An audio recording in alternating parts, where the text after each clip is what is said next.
What's going on, everyone? I'm just your average, everyday Canadian nerd, here to react to your average, everyday American man, here to react and learn about how healthy are Canadians. Now, judging by this screenshot, which looks like it's got a truck full of Ruffles potato chips, I would like to point out that I am not that unhealthy. I have been eating nothing but real food for a long time. I do home cooking.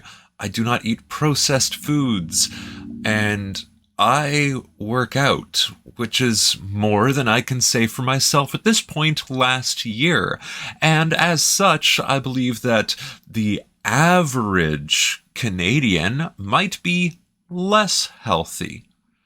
Because let's face it, when it comes to exercise and lifting, the majority of the population do not do these things. When it comes to eating healthy food, the majority of the population do not do these things. Many people buy fast food. Many people eat exclusively fast food and junk food, which is something I've been making an effort to change in myself over many years. Something that ex-girlfriends have taken away from me, something that I have reclaimed upon leaving them. And with that said, I don't know exactly how well I'm going to fit into this how healthy are Canadians thing, nor how any of my exes would fit in. My most recent ex, for example, she practically only ate junk food. We would order Skip the Dishes to deliver garbage food to us regularly. I would cook a very nice meal, and she would choose instead to eat pudding. And not the type of pudding that I made, mind you, but the type of pudding that you buy. Well, I think I've said enough disparaging things. Let's get this picture out of the way and get started on this video. What's going on, everyone? I'm just a typical, average American here today to react and learn about how healthy are Canadians. Well, let me just say one more thing. Okay, so before the pandemic, I was eating very well. When lockdown 2020 started, I know a lot of people started eating like trash. And I moved in with a girl who was trash. During the course of our 1-year cohabitation, I gained approximately 30 pounds. Within 3 months of leaving her, I lost those 30 pounds. And that had a lot to do with the lack of fast food. I have a friend, on the other hand, who during the course of 3 years gained about 100 pounds.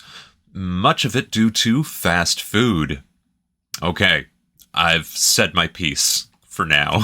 Is an extremely relevant topic, especially to an American such as myself and to other Americans, because the topic of health, I mean, I assume Healthcare. The rest of the world is quite aware, Costs but America is pretty much seen and is the de facto leader in obesity, bad health habits. Diabetes, especially as far as developed nations go. Yeah. America is extremely unhealthy. Obese, the statistics unhealthy. are all there. Okay. I think, honestly, it mostly has to do with the invention and advent sugar and propagation of processed high sugary fructose foods corn syrup that are so widely available. Food in general is just so widely available now in this day and age, which is a fantastic thing. Yeah, it's great. That's it. It helps a lot of people. Soft drinks. But on the other hand, it's also gotten to the point in a lot of people's lives where processed foods and eating habits and which lead to heart disease and obesity, all these things are just getting out of control in America and have been for a long time. Yeah. So I'm quite curious if any of this is relevant or extends into Canada. I don't really know the average health of a Canadian. Okay, well, one of my exes one day she told me that she had put herself on the scale and realized she was over 350 pounds. A few days later, we were having a discussion. It was something related to, I don't know, her ankles were hurting because of walking up and down stairs, or it had to do with her heartburn, which was related to her weight. And I said something regarding the 350-pound number she'd given me just a few days earlier. And she got so mad. I'm like, dear, I'm just repeating the words you gave to me. Well, yes, she was a narcissist survivor and was not able to take accountability for anything. In fact, she blamed all of her problems on her mother and me. Moving on. I mean, when you Google this, honestly, what you find, I pulled this up, this article earlier. The unhealthiest country in the world is the United States. High obesity rates, heart disease, diabetes. Right? Heart disease is the number one thing that kills people in America every year. It's horrible. Of course, there's still smoking, trans fat, saturated. Don't get me started on all the fats. Oh, turns out that many of the fats are actually very good for us. I mean, trans fat, no. Saturated fat, it's healthy. Probably better than all the unsaturated fats, like the linseed oil. Oh, sorry, that's what you rub on your furniture, right? Turns out that's actually the same as canola oil and your generic vegetable oil. Yes, linseed oil. Anyway, I'm not trying to diet shame or body shame anyone. The fact that I was willing to date someone that was over 300 pounds means that it's not an issue for me. It was an issue for her. The fact that I said the number was an issue for her. It was not an issue for me. Moving on. We'll be here forever. But a lot of this is very sort of based on recent, technology in a way. All this stuff is just available for a low cost. Anyway, you could go on with all this stuff and why it happens, but it's a very real thing. So I thought it'd be interesting to compare with Canada, which I really have no idea what Canadians think about all this. Well, on average, we have smaller portions than America, but it's the same basic food. And their views on health and the average Canadian and how that all goes. So I'm hoping this video gives me a much better idea of maybe how that all is happening and how we compare the US and Canada. Should be quite interesting, right? Well, the soft drinks are a big issue, and if you've been watching my channel for a while, you might notice that I drink out of one of these things, and it's not filled with soft drinks, it's filled with water. I gave up soft drinks, over 7 years ago. I stopped with sugary beverages, and since then it's been nothing but water, coffee, tea, and sometimes wine, and sometimes hard alcohol. Yeah. Let's take a look. The idea is to get a snapshot. Do you have anything else? Any other teas or coffees or snacks during the day? Nope, I had a toasted bagel with cream cheese. A snapshot of what Lisa and Kev eat or don't eat. Kev, what'd you have? Oh, okay. So this is clearly a news report. Yeah. And they went into a family's home, Gave them a Canadian script. family's home, and they're kind of cataloging everything that this kind of average family eats. That's interesting. It actually helped me get a sense for the average Canadian family as far as eating goes. For breakfast today. And coffee. How many? 3. And Three cups of coffee, dang. what Meg and Josh nosh on. That's not necessarily that bad for you. It'll just kind of make you bounce off the wall, unless you're kind of used to it. Anyway. Can of pop and some cereal. I had 2 Oreos. 2 Oreos? Yeah. Okay. What did you have to drink? Cookies. Chocolate milk. After And it's all, sugar. I mean, so far this doesn't sound too bad. Oh, really? It sounds bad to me. Now, my generation, we were raised on sugary beverages. A can of soda or pop or whatever bubbly sweet drink you want to call it, was very normal, and it took me a long time to get over that. And breakfast cereal also just loaded with sugars, and it took me a long time to get over that as well. It wasn't until I was in my late 20s, early 30s that I cut those habits.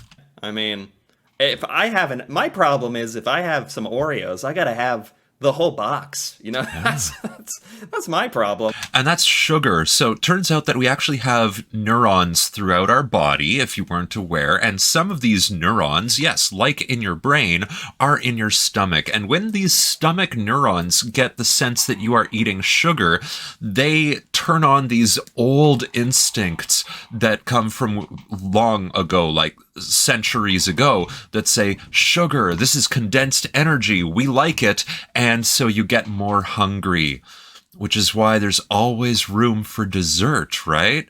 I remember when I was young, I would say, oh, my stomach's full, but my dessert stomach is empty, and that was because of the sugar. That's probably a lot of people's problem is there's none of this, oh, I'm going to have 2 Oreos stuff. No, get out of here with that. But as this family just sounds pretty average, like they just enjoy regular stuff, like, and are pretty careful about their portions and all that. All logged in, our expert will weigh in. And this family will never look at what they eat the same way again. Right? What do you think of this whole exercise? It's eye-opening. I mean, as you go through the day, you don't really keep track of what's going in. You realize just how much you're putting in and what it is that you're putting in. Yeah, that's a whole other thing, isn't it? You know, back in the day, people probably lived their day around 2 or 3 meals a day, big meals a day. But now, with the creation of all these darn delicious snacks, all these beautiful, delicious snacks that you just can get for so cheap and unlimited, you can just find yourself eating them all day. And even if you don't eat a lot of the unhealthy foods, they are so much worse for you than you even realize when you're eating them, because it doesn't kill you quickly. It'll kill you very slowly. That's kind of the sad, real problem here. It's over the course of years and years and buildup of stuff in your blood vessels and cholesterol and all that. That's what's bad for you. But it takes time. And recent studies show that the cholesterol is not in fact the problem. It's the inflammation plus the cholesterol. And where do you get inflammation from? Sugar. And what's one way your body produces sugar? From carbs. So carbs and sugar generate the inflammation, which causes more problems. Yeah, it's actually quite kind of scary when you think about it. But that's the thing, people need to think about it. You know, it's tough. It is hard to track every morsel when life moves so fast. Kids nibble on snacks from school. Lisa has a long commute to work, and Tim Hortons is on the way. Yeah. Tim Hortons! There's a Tim Hortons on the way no matter where you're going. That's funny to an American. That probably sounds like, why am I laughing? To a Canadian's like, what is wrong with this guy? I'm sorry, but I learned about the existence of Tim Hortons pretty recently and how popular they are. So now every time I hear Tim Hortons, it just like reinforces my perception that like, oh, they're everywhere in Canada. I've heard about this. They are. And then so in this random video when Tim Hortons was brought up, I was like, okay, I guess I do know about. All right, and you can think that Tim Hortons might be a good place to stop. You get yourself a coffee. How many cream and how many sugar do you put in that coffee? Because that's added fats and sugars. And not like fats are bad. Fats are good. But cream has been heavily refined. Therefore, not as good as you think it is. the amount of coffee, of course, is important as well. Then what are you getting with the coffee? Would it be a donut or a muffin, which of course are heavy in carbs and sugar? And then, well, what about maybe just getting a bagel, heavy carbs? What about a breakfast sandwich? Well, the sausage, which is my preferred flavor of breakfast meat in the breakfast sandwich, is full of processed ingredients. Sugars and salts, not the most healthy choices for you. Canada, they said they love Tim Hortons, and it's apparently true. And while Kev, he doesn't have to reach far for his favorites. The kitchen is just steps away from his home office. Well, hot dogs are a brutal one. You put the hot dogs in the bun, you put it in the microwave for 1 minute and 40 seconds, they're perfectly done. Put some Heavily ketchup on processed it, food. and you're like 3 minutes and you're off to the races. You've got this down to science. Unfortunately, yes. So hot dogs aside, how healthy or unhealthy are our family's food choices? We asked Dr. Yanni Friedhoff, family doctor turned weight loss guru, for help. You know, before the weight loss family doctor guru speaks, I will note that this is primarily talking just about diet and eating habits. Yeah. And as far as the health of Canadians goes, I feel like we'd have to factor in, you know, if Canadians are as outdoorsy as Americans think. Americans pretty much believe Canadians are super outdoorsmen, which... Well, that aside, Tyler, you can't out-train a bad diet. You can be very physically active, but if you're eating garbage, well, there's an old programming term, garbage in, garbage out. I know many are, and are like active, have active lifestyles, which would greatly benefit your health. So this is just kind of focusing on the food diet aspect, which is interesting. And important. So far, it's been quite comparable to America. So I'll just let it keep going and see what we learn. Friedhoff has online access to our family's food diary. On average, in studies that have been done, people underestimate using a food diary by about 20%. If you add 20% of calories to each of these folks' calories for the week, they would in fact be consuming close to a meal more calories per day. In fact, studies show in the last 30 years... So was he saying what people think they're eating as far as caloric intake, they're typically wrong and grossly underestimate what they're eating? Well, yes, especially if you don't use a kitchen scale while preparing your own meals. People are eating much more than they think. I'm sure that's absolutely true in America. Maybe exacerbated.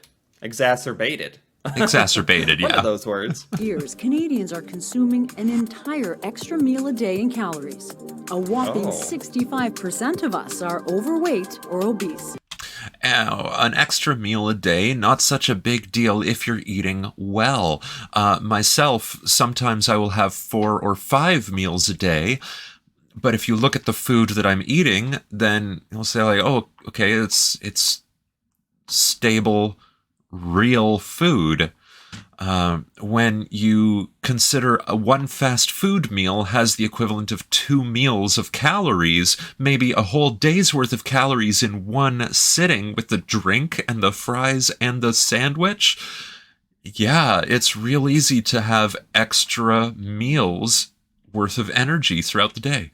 It is an... Oh yeah, I mean, that stat sounds quite similar to America. I know it all depends on the scientific definition of obese, which can be kind of hairy. It's based on your height, or it doesn't quite calculate if how much of it is muscle mass and stuff like that. But these same kind of issues sounds just like the things Americans deal with.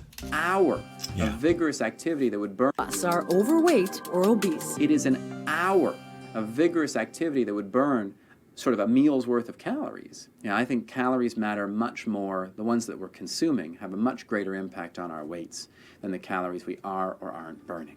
That seems like a pretty high sodium count there.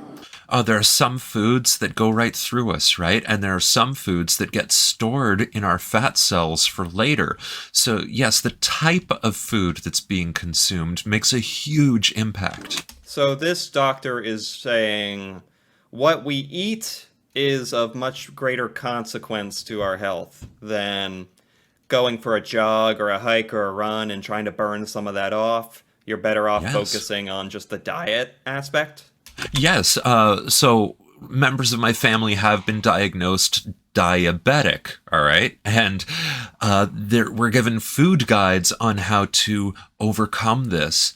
And through diet alone, we can reverse diabetes. I was deemed pre-diabetic several months ago. And that was related to my ex and our diet of eating much fast food. Now, with her out of the picture, I'm eating healthy again, and my pre-diabetic status has returned to normal.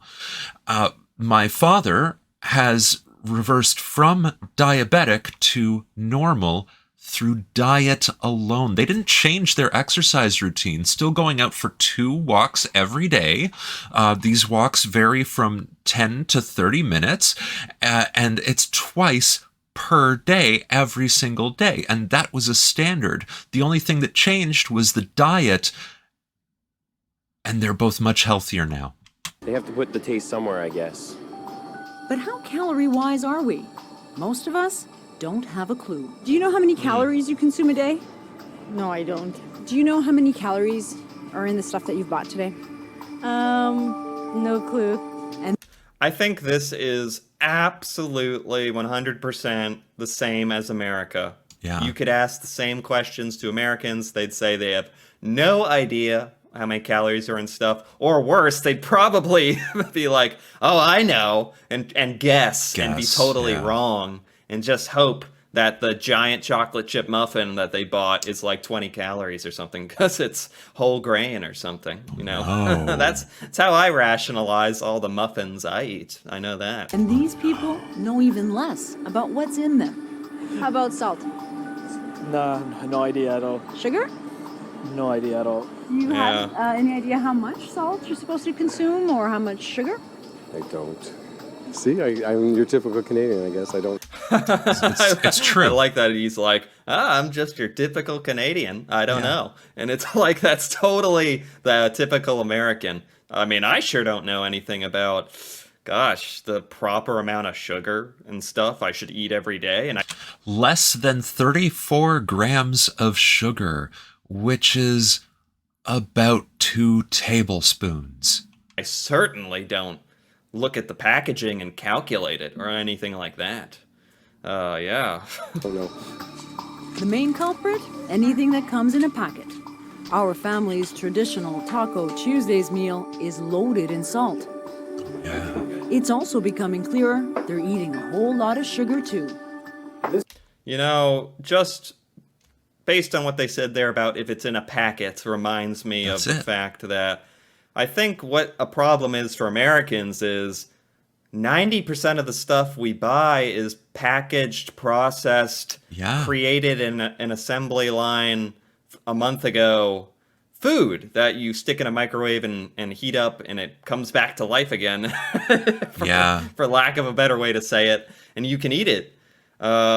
Very little is in the way of fresh, like, whole foods that are like healthy for you, and an emphasis on, like, you know, fruits and vegetables and stuff like that. There's certainly people out there in America who certainly focus on that, but by and large, it's very much we are a nation of packaged processed food because it's convenient. That's the thing. That's kind of the sweeping problem here is it's just so darn convenient and tasty. And there was the food pyramid. That whole myth. It's so tasty. This was a day that Meg had. It was the first day she was recording, and she wrote down all the things that she was eating. And she was very accurate. She even counted how many Smarties she had. 56. That's right. Friedhoff gives us a sneak peek at his calculations. So if we look at her sugar numbers, she had 219 grams, of sugar. That's 54.75 teaspoons. In cups, it's 1.14 cups of sugar just on one day. One cup? Like, think about eating a cup. Like, visualize a cup of sugar, like a block. And it's so easy to just consume that every day. This video is kind of scaring me.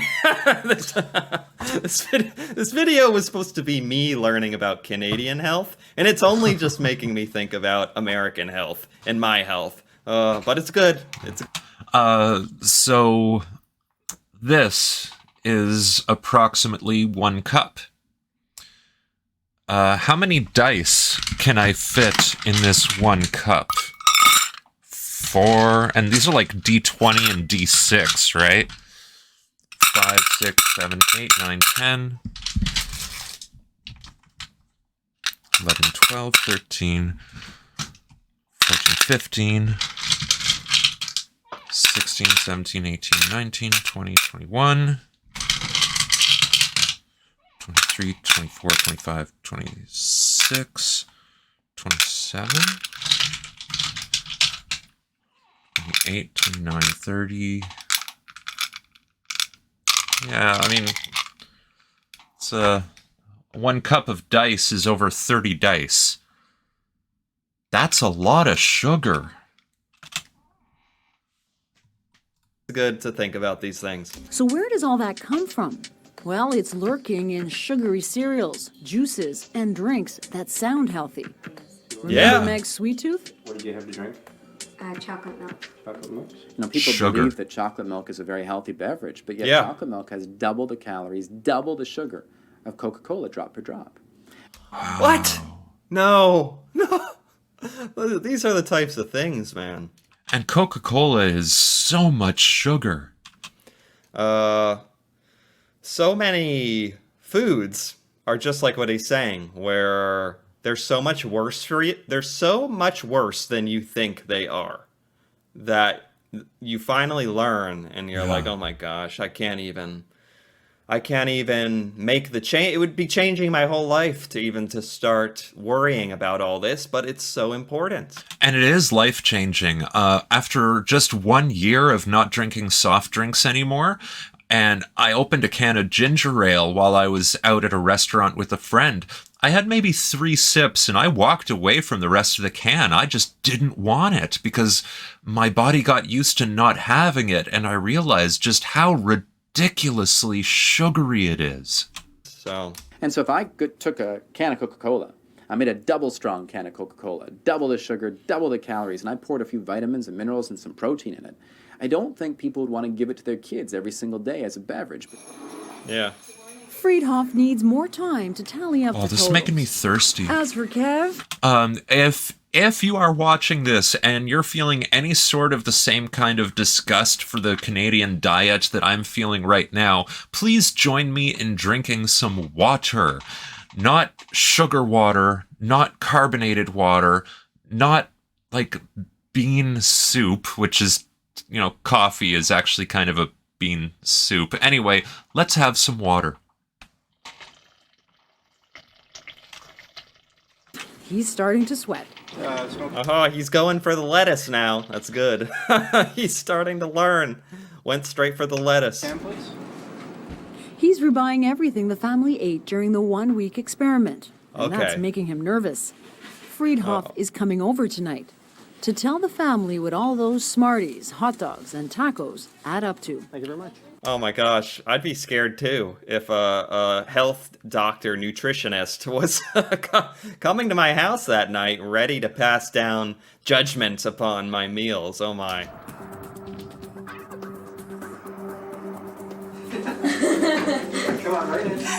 Oh boy. It's about to get scary.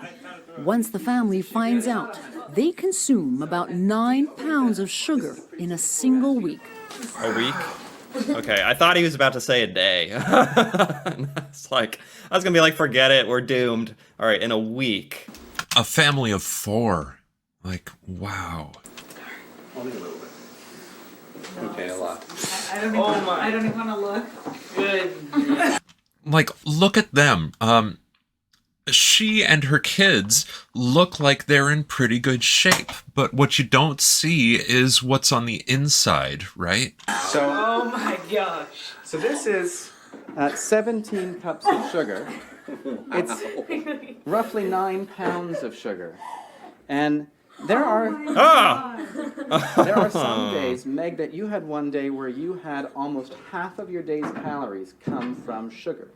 That's more than double the amount they should be consuming. And believe it or not, I feel like this is one of the biggest issues, and it sounds like what I'm gaining from this video is Canada is in a really similar situation as far as food and health goes and processed food as America. It's in a very similar position as the United States. I just think that it's greatly amplified by Americans, as they are probably even much less health conscious and indulgent than many other nations, you know. And there was the low-fat craze of the 90s and noughties. And when you get down to it, the low-fat means low flavor. And where do you make up the flavor? By adding sugar. So low-fat food is high in sugar. When it turns out we want low sugar, high fat. That's actually much better for us. it's about average. I feel like I need to burn the dino eggs and just get rid of all of that sugary cereal and just change things, you know? So. Yes, do it. Even one bag of chips is loaded with sugar. What's And this? that's not all. What you see here shows how much sodium our family is taking in just 1 week. What is... they're stuffing their car full of chips to make a point? I was thinking, is this like their daily stockpile of chips? This is like a day's worth of chips in America for a family. No, it's to prove a point about sodium, I think. Yeah. We could barely get all these potato chips in our van. Yeah. Kev, Lisa, and the kids are about to get a sodium shocker. So, if we were to take the amount of sodium you guys eat and convert it into equivalents of club-sized packs of Ruffles, you guys eat the sodium equivalent of 40 club-sized packs of Ruffles per week. Again. I think part of the problem is most people, sounds like Canadians as well, don't even really know, like, why you shouldn't eat a lot of sodium or sugar or whatnot. And obviously there's some points like it's bad for your cholesterol, and still people are like, what does that mean? So there's just some things about knowledge and information fundamentally that is part of the problem. All right, it has to do with the kidneys, okay? So your kidneys filter your blood. They clean you, okay? And the kidneys need to take water and transfer it throughout the body as well. And how the kidneys do this is using salt. So we do need salt. We need salt to create electrolytes for our brain and for our muscles. But we don't need that much salt. We need just a little bit, and we get a lot of salt through just regular foods like meat, vegetables, and fruit. That people in America aren't educated on this enough. Don't worry about it enough because they just don't know. And that's more than double the sodium they should be eating. And get this, that's pretty typical too. It was just really surprising to me, shocking. Okay. Yeah. So you ready to throw out the cereals? Yes. Oh, that was not genuine. I mean, there's another thing to this as well. Like, as far as children go, it's all about moderation and control, right? You can have a bowl of cereal every now and then, maybe just not every day. But you shouldn't. I mean, look at what's in a bowl of cereal. First, grab whatever box of breakfast cereal you might have in your house. Go on, just go get it. Oh, you don't have cereal in your house? That's a good thing. But if you do have cereal in your house, and you probably do, go have a look at it. Okay, so first, look at the serving size. Now, measure that out. Is that how much cereal you're eating per serving? you're probably having 2 or 3 servings. And then look at the sodium and the sugar and the carbs. Like, there's no need to go to the extreme and eliminate any semblance of happiness from your life.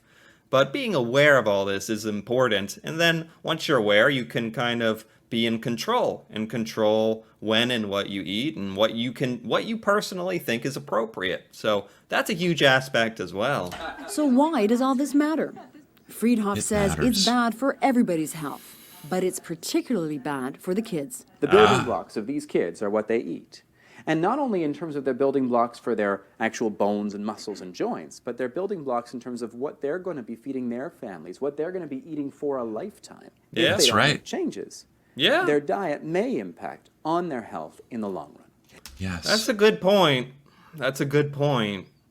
Man, I feel like Americans just wouldn't be very receptive to this as a culture, because, you know, we've heard this all before at least once, but it didn't stop America from becoming super unhealthy as time has gone on. Yeah. Yeah, it is definitely something where if you start it when you're young, it's probably going to continue on for the rest of your life. I'm certainly familiar with that idea. There needs to be some major changes, I think, for any family to walk in and see this visual or see the sugar presented in front of you.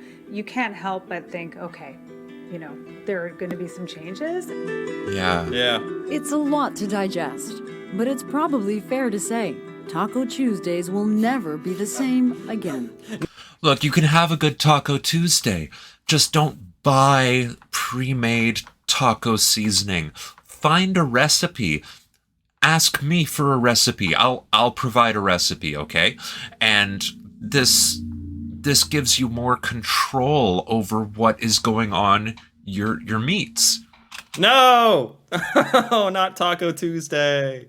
Yeah, there's a scenario here where a family teaches their children to enjoy, you know, healthier foods when they're young, and just not get them started on a track of all these horrible things for you. And then the kids can learn to enjoy it, and going on later into their adult life, they'll keep doing it because they're like, oh, I love these I love these Brussels sprouts.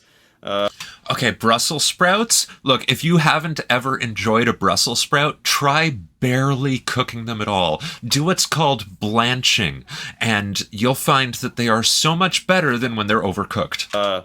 With low-fat ranch dressing. Yeah, this is great. Too much food and not enough exercise are not the only problems affecting the health of Canadians. Oh? So is a lack of sleep.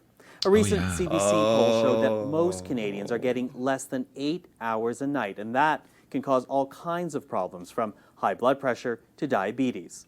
And many people are proud of the low amount of sleep that they can function with. I know for a time I was proud that I could function perfectly well after only 4 hours of sleep a night every night. Well, no, I was not functioning well at all.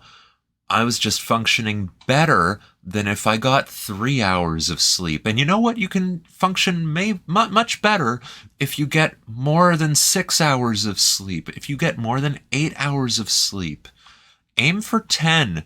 You're going to feel great. Wow, lack of sleep. Interesting. I'm glad we're starting to touch on some other aspects of health. I don't want this to all just be about food. There's many other things that are extremely important as far as health goes. Yeah. Sleep is actually one that I don't really think about that much. Most people but don't. As he's saying here, it can affect your blood pressure even. Man, I know it's so different Concentration. for people, though. Some people can get by with 6 hours of sleep. Some need 8 plus. People who think they can get by with 6 hours of sleep are tricking themselves. It's not good. It's quite different. Interesting, though. The CBC's Kelly Crow takes a closer look at what's keeping so many of us awake. Oh, okay. And the sun goes down and I'm terrified. You better watch where you put your head. Notice the cup of tea. That is a caffeinated tea. Caffeine disrupts your sleep, whether you believe it or not. You gotta get it when the getting's right. Okay. You gotta get it. You gotta get sleep. Every time I sleep, I toss and I turn the sun. Not easy for musician Luc Doucette. I've been carrying this. I was gonna say, how are we gonna connect this guy's song about sleep to the rest of this? And it's like, okay, we're gonna talk about him and his sleep problems. I get it. Okay, it's keeping me entertained, if nothing else. This insomnia around with me for 25 years. Insomnia. Oh my gosh, insomnia. Insomnia's rough. I dealt with it a lot when I was young, and I could go days without actually sleeping. The best sleep that I got during my insomnia periods were when I was not actually asleep, but I wasn't fully awake. I was aware of everything that was happening around me and in my house and around my property, but time was moving about 3 times faster than normal, and I was aware of everything. And it was not a good time. I've never experienced that, but it sounds horrible. It's horrible. For musician Luc Doucette. I've been carrying this insomnia around with me for 25 years. He's not the only one. The CBC poll showed that 6 out of 10 Canadians get less than 8 hours sleep, and well over half of us are walking around tired. Well, I feel like a lot of that in America is because people, they get home from work and they don't want to just go to bed, and you have so many forms of entertainment now. Being overworked is a big issue. As far as like streaming, video games, and all sorts of stuff you can watch on your phone, that you just want to do that and not go to sleep, and that'll start the next day, and you'll have to go back to work, and it never ends. So I think that's a huge reason why Americans don't like to go to sleep, and they're sleep deprived on average. Work is a giant reason. So let's take my calculator here. 24 hours in a day minus a 9-hour work day leaves us with 15 hours. Let's take away 8 hours for sleep. That gives us 7 hours for breakfast, dinner, and relaxing, getting dressed, showering, exercise. Now, let's take away another 2 hours because you should be aiming for 10 hours of bed rest. That leaves me with 5 hours. So what? I have an hour to get ready to go to work? Then, there's travel to and from work. Let's take another hour away from there if you're lucky enough to only have to travel maybe 20 minutes to work. And 20 minutes back, plus the 10 minutes it takes you to open up your station or to shut down your station, okay? So that leaves you with 4 hours. So that's 1 hour breakfast, 1 hour for dinner, 2 hours between work and bed. It's nothing. Nothing at all. Just like Canadians, sounds like. It's nice to know that this is not just me, that I'm not crazy. What's the cause? In the poll, more than a third said they don't have enough time to sleep as much as they'd like. Yeah. So then there's the actual sleep you're getting. How good quality is it? Did you have coffee within 8 hours of going to bed? If so, caffeine is disrupting your sleep. Did you drink alcohol before bed? If so, you won't be going into the full sleep cycles that actually help your brain to do the work. Did you smoke marijuana or some other substance before going to bed? If so, you are not sleeping properly. The experts blame it on our wired world. We blame it on the artificial light, which allows us to do a lot of things, such as watch television, or play on the computer, or even do more work.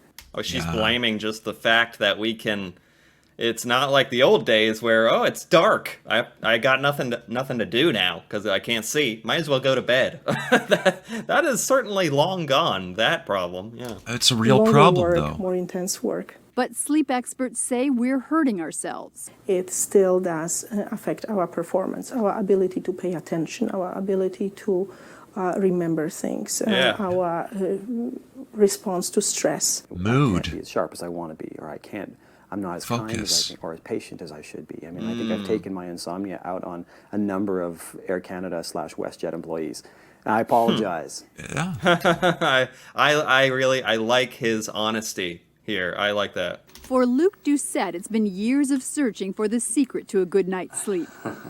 He hasn't had caffeine for 15 years, and lately he's taken up marathon running.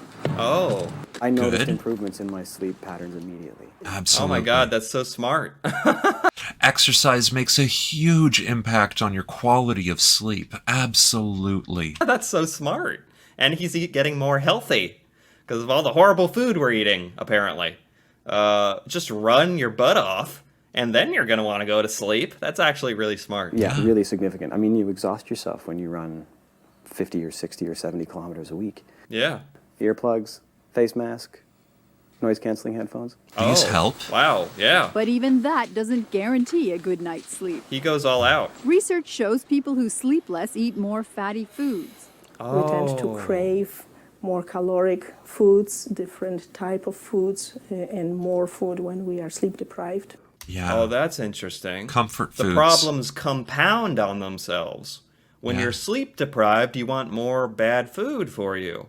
Wow, it's like a never-ending cycle. And beauty sleep is no longer a myth. It's been scientifically proven. A study asked observers to rate the attractiveness of the sleep deprived. The result, the sleep deprived were rated as looking less healthy and less attractive. Well, yeah, I would... It's probably just because it doesn't look like your eyeballs are sunken into the back of your head because you haven't slept more than an hour.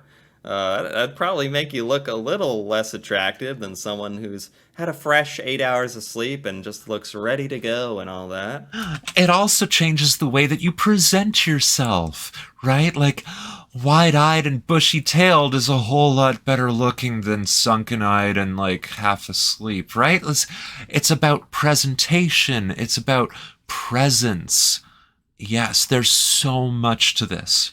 I think sleep Funny that they did a study on it. That's actually pretty interesting. is often perceived as being lazy, where to me it is just looking after yourself. Yeah. Just like exercising and eating well. If the sun goes down and Right. I'm all right, you better watch where you put your head. Now I'm starting to think he wrote this song during the sleepless nights. Yeah, to probably. stay sane. At least he got to write a cool song out of having no sleep. Now, something that I did to help my sleep perform a lot may be helpful to you as well. Lack of light. Yes, blue light filters on any devices that can accommodate a blue light filter, like your computer or your phone. Great. Routine. Always do the same steps that lead to going to bed and falling asleep. Making sure your bed is for sleep and only, because if you watch TV in bed, then you're going to be lying in bed thinking of other stuff when you should be lying in bed trying to sleep. And the habits, the routine, like always making sure you floss, brush, mouthwash, go to the bathroom, have a drink of water, and go to bed, right? If you follow that sequence every night before bed, then I promise you, over time, you're going to start to get drowsy just when you're brushing your teeth. You gotta get it when the getting's right. You gotta get it. You gotta get sleep. The experts insist your health depends on it. That's true. Cool head down. Kelly Crow, CBC News, Hamilton. Eat well, exercise, get enough sleep, live a healthier and longer life. I mean, it's advice that we always hear throughout our lives. You live it and you believe it, because it really does make a huge difference in your general outlook on the world.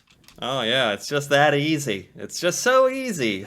Sure. It's actually not that hard. You don't forget to check out our website at newsinreview.cbclearning.ca. I'm Michael Serapio. Thanks for watching.